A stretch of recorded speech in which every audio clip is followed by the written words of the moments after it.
आज आपण थंडी स्पेशल इथे आवळ्याचा चटपटीत असा पदार्थ बनवणार आहोत। तर मार्केटमध्ये खूप आवळा यायला सुरुवात झालेली आहे। खूप फ्रेश असा आवळा मार्केटमध्ये येतोय। तर मी इथे अर्धा किलो आवळा घेतलाय। आवळा असा थोडासा मोठा बघून घ्यायचा। तर बघा याच्यावरती अजिबात असे कुठेही काळे डाग नाही, फ्रेश असा आवळा इथे मी घेतलेला आहे। तर अर्धा किलो आपण इथे आवळा घेतलाय। आवळा मी स्वच्छ अगोदर धुवून घेतला आणि चाळणीवरती पूर्ण याचं पाणी निथळून गेलेलं आहे। आता एक कपडा घ्यायचा आणि कपड्याने आपल्याला संपूर्ण आवळा अशा पद्धतीने पुसून घ्यायचा। याच्यामध्ये अजिबात आपल्याला ओलसरपणा ठेवायचा नाही, कारण की हा पदार्थ आपला वर्षभर टिकतो आणि पाण्याचा याच्यामध्ये आपल्याला जराही अंश ठेवायचा नाही। पाण्याचा अजिबात आपल्याला याला ओलसरपणा असा हा लागू द्यायचा नाही। त्याच्यामुळे हा पदार्थ आपला भरपूर दिवस टिकतो, अजिबात खराब होत नाही। त्याच्यामुळे आपण स्वच्छ धुवून घेतल्यानंतर चाळणीवरती ठेवले होते आवळे आणि कपड्याने अशा पद्धतीने आपण आता संपूर्ण हे पुसून घेतलेले आहे। तर बघा संपूर्ण आवळा मी अशा पद्धतीने इथे कपड्याने पुसून घेतलेला आहे। आता सर्व आवळे आपले अशा पद्धतीने पुसून झालेले आहेत। आपण याच्यापासून छान असा चटपटीत पदार्थ बनवणार आहोत। तर त्यासाठी इथे मी छोटे किसणी घेतलेली आहे, तुम्ही मोठी सुद्धा घेऊ शकता। एक मोठं भांडं घेतलं आणि त्याच्यामध्ये आता अशा पद्धतीने आपल्याला आवळा किसून घ्यायचा आहे। तर खूप छान असा हा पदार्थ तयार होतो। मोठेच काय लहान सुद्धा अगदी तुमच्याकडे आवडीने मागून मागून खातील इतका भन्नाट असा हा पदार्थ तयार होतो आणि तो खूप दिवस टिकतो, अजिबात खराब होत नाही। नक्की बनवून बघा। तर थंडीमध्ये काय होतं, आपली पाठ दुखते, कंबर दुखते, गुडघे दुखतात, तर खूप छान असा हा आवळ्याचा चटपटीत पदार्थ आहे। नक्की बनवून बघा, याच्यापासून खूप फायदा होतो। आवळ्यामध्ये विटॅमिन सी असल्यामुळे आपली रोगप्रतिकार शक्ती सुद्धा वाढते। केस जर गळत असतील तर केसांना सुद्धा रामबाण असा हा आवळा आहे।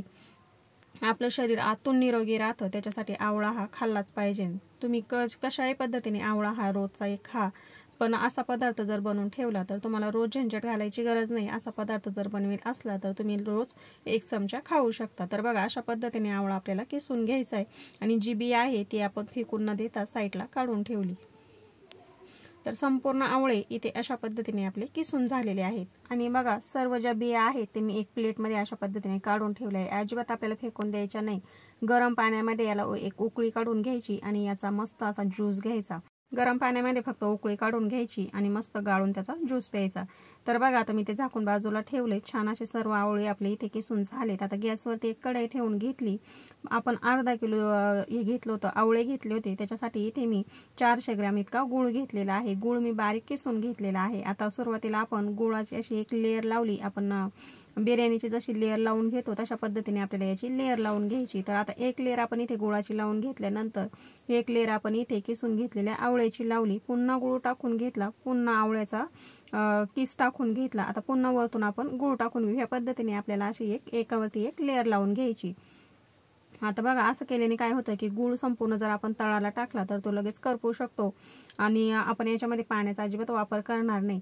तर अशा पद्धतीने आपल्याला हे ठेवून घ्यायचं आहे। आता मी संपूर्ण इथे गूळ आणि आवळ्याचा किस जो आहे तो कढईमध्ये अशा पद्धतीने एकावरती एक घालून घेतला। आता हे बघा असंच ठेवायचं, आपल्याला मिक्स करायचा नाही। आता याच्यावरती आपण झाकण ठेवूया।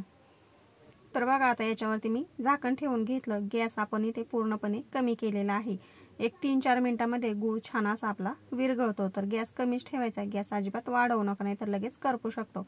तर आता बघा इथे चांगले 4 मिनिटं झालेले आहेत आणि तुम्ही बघू शकता गूळ इथे आपला संपूर्ण विरघळलेला आहे। तर चला आता हे छान असं आपण एकत्र करून घेऊया। गॅस इथे मी कमीच ठेवलेला आहे, गॅस अजिबात वाढवू नका। तर आता हे चांगले एकत्र करून घेतले आणि आवळ्याचा किस तुम्ही बघू शकता हलकासा मऊसूत व्हायला सुरुवात झालेली आहे। तर आता छान असं आपण हे एकत्र करून घेतलेलं आहे, गॅस कमीच ठेवलेला आहे। एकत्र करून झालं। आता याला छान असा स्वाद येण्यासाठी आपण याच्यामध्ये छोटे दालचिनीचे तुकडे घालूयात। 3-4 लवंगा इथे मी घातलेले आहेत आणि 4 आपल्या हिरव्या विलायच्या ज्या असतात त्या फोडून घातल्यात, म्हणजे छान असा स्वाद उतरेल याच्यामध्ये। तुम्ही पावडर सुद्धा घालू शकता आणि याच्यामध्ये मिरे सुद्धा घालू शकता। तर मी मिरे न घालता याच्यामध्ये पावडर घालणार आहे। तुमच्याकडे जर पावडर नसेल तर तुम्ही याच्यामध्ये लवंग, मिरे आणि फोडून घेतलेली आपली हिरवी विलायची घालू शकता। तर बघा आता मी याच्यामध्ये पावडर घालून घेणार आहे, खूप छान असा स्वाद उतरतो, नक्की घाला।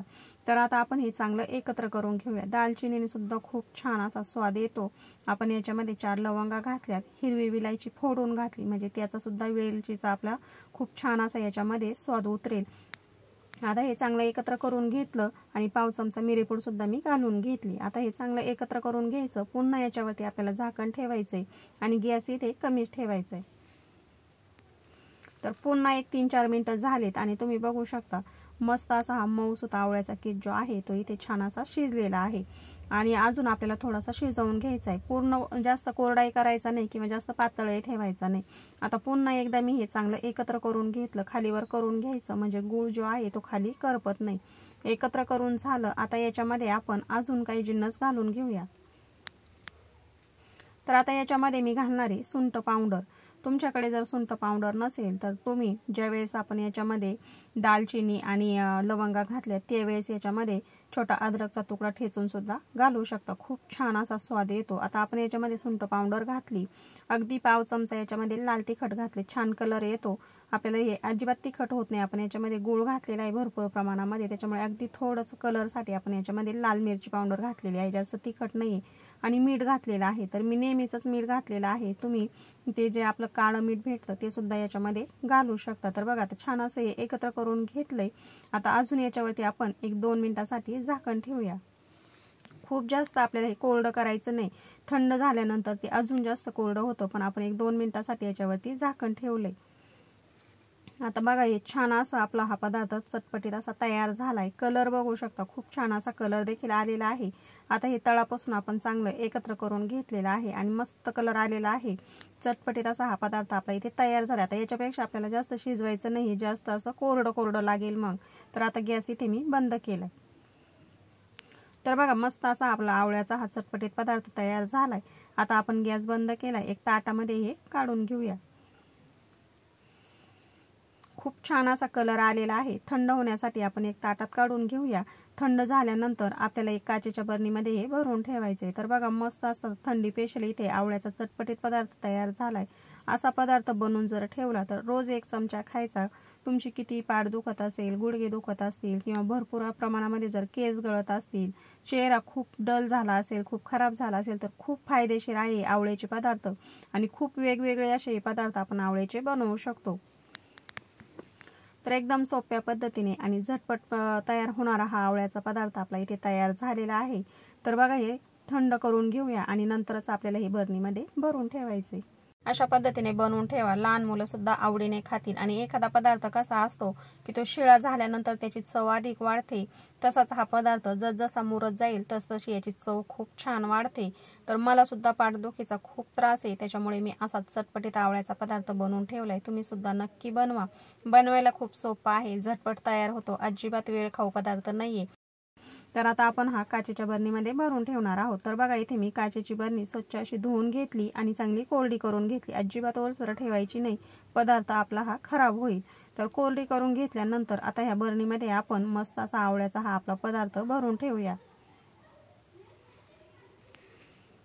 अगदी कमी वेळेमध्ये तयार झाला आणि थंडी स्पेशल नक्की बनवून बघा। लहान्यांना द्या, मोठ्यांना द्या, सगळ्या जणांना घरामधल्यांना द्या आणि खूप दिवस टिकतो हा, लगेच अजिबात खराब होत नाही। काचेची बरणी स्वच्छ अशी कोरडी करून घ्यायची आणि नंतरच याच्यामध्ये आपल्याला थंड झाल्यानंतर हे भरून ठेवायचे। तर संपूर्ण थंड झाल्यानंतरच इथे मी बरणीमध्ये घालून घेतले। बरणी अगदी मस्त अशी कोरडी झालेली आहे आणि तुम्ही रंग बघू शकता, खूप छान असा रंग आलेला आहे। तर बघा अशा पद्धतीने आवळ्याचा आपला थंडी स्पेशल हा चटपटीत पदार्थ तयार झालाय। तर तुम्ही सुद्धा नक्की बनवून बघा। तर बघा मस्त बरणीमध्ये आपण हा पदार्थ भरून ठेवलेला आहे। काचेच्या बरणीमध्येच भरून ठेवा म्हणजे अजिबात खराब होणार नाही। आणि याला अजिबात पाण्याचा हात लागू देऊ नका किंवा ओलसर पाण्याचा चमचा अजिबात याच्यामध्ये घालू नका, भरपूर दिवस टिकेल।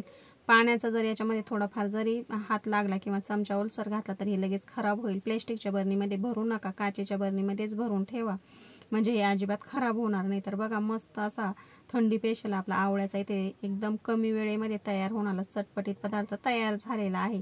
तर तुम्ही सुद्धा या पद्धतीने नक्की बनवा। याचे खूप फायदे आहेत आपल्या शरीरासाठी, याचा खूप फायदा होतो आणि थंडीमध्ये हे अवश्य खावा। तर मग मंडळी, आजचा व्हिडिओ जर तुम्हाला मनापासून आवडला असेल तर व्हिडिओला लाईक करा, जास्तीत जास्त शेअर करा, पाहुण्यांना, मित्रमंडळींना, खूप जास्त लोकांना शेअर करा म्हणजे ते सुद्धा कमी वेळेमध्ये चटपटीत असा हा पदार्थ नक्की बनवून बघतील। आणि व्हिडिओच्या खाली हाईप असं नाव आहे ते सुद्धा क्लिक करा म्हणजे खूप साऱ्या लोकांपर्यंत आपला व्हिडिओ जाण्यासाठी मदत होईल। आणि चॅनलवरती जर तुम्ही नवीन आलेला असाल, तुम्ही जर चॅनल अजून सबस्क्राईब केला नसेल तर प्लीज आपला चॅनल सबस्क्राईब करा म्हणजे मी अशाच नवनवीन व्हिडिओ अपलोड केल्यानंतर तुम्हाला लगेच बघायला भेटतील। तर वेळात वेळ काढून व्हिडिओ बघितल्याबद्दल अगदी मनापासून तुम्हाला धन्यवाद। चला तर मग भेटूया अशाच एक नवीन रेसिपी सोबत।